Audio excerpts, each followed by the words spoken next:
bạn đầu việc cho chul bọt dương ấy kịp nhờ mô pi ngay ấy ở tên ban mưa kia dân thuộc cả tè mưa về sân anh kita panha li rồi il trong nhân thuộc cả đã chul tu tè mưa sân anh ấy tuសម្រាប់យើងតេះបត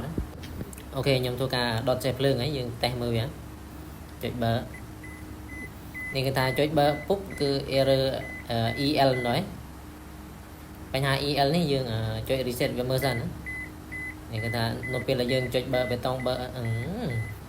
នៅពេលយើងចុចបេតុងបើគឺវា error យំrồi error ហើយវាលុតទៅវិញអូខេខ្ញុំធ្វើការ reset វាបើ reset អត់បានទេចាំយើងធ្វើបតវាចាំយើងដោះបតវាទៅធ្វើខ្ញុំធ្វើការកด reset សិននៅចាំលឺសូរទៀតđấyយើងបិទហ្មងក្លាប់ហើយយើងចុចបើនេះលេង error ហើយចុច start យំđấyនេះគេថាភ្លើងខ្លាំងវារត់បានហើយវាលេង error ហើយប៉ុន្តែខ្ញុំអត់ឃើញមកទើវាវិលបាទចាំមើលខ្ញុំរកមើលបញ្ហាវាសិនភាគច្រើនភ្លើងខ្លាំងវារត់ហើយគឺមកទើវាត្រូវវិលហើយវាត្រូវថ្លឹងតែទូនេះវានៅស្ងៀមហើយ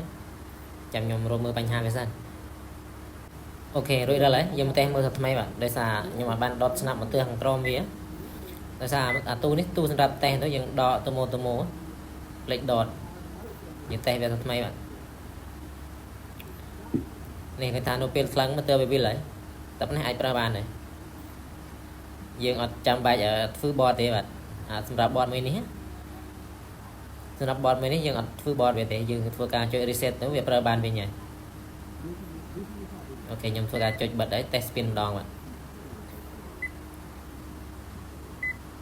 ចុច spin ហើយចុច start មកយើងនឹងចាំឲ្យវាវិលមកផ្លេតសិនចាប់ដើមរៀបចំហើយរៀបចំពូតហើយ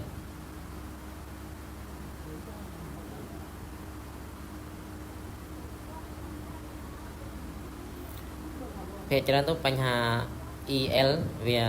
យើងមើលទៅលើ zip វាបើ zip ដាច់យើងទៅមើល IPM ប៉ុន្តែตัวនេះវាអត់មាន zip ដាច់ទេយើងធ្វើការ reset វាសិនប៉ុន្តែបញ្ហា error ដូចគ្នាប៉ុន្តែកន្លែងខូចវាមានខុសផ្សេងគ្នាជួនកាលទៅវាខូចដូចគ្នាជួនកាលទៅវាខូចខុសគ្នាយើងត្រូវការត្រួតពិនិត្យវាមើលឲ្យច្បាស់លាស់សិនប៉ុន្តែសម្រាប់បតមួយនេះគឺយើង reset ទៅគឺវាអាចប្រើបានហើយគេថាវាពូតបានហើយបាទប៉ុន្តែទូនេះវារៀងលឿនតែដោយសារ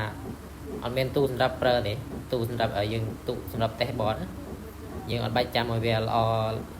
ប្លាទេបាទយើងគ្រាន់តែសម្រាប់តេស្តបតយើងបានហើយគឺយកហើយតែនេះអាចប្រើបានដែរ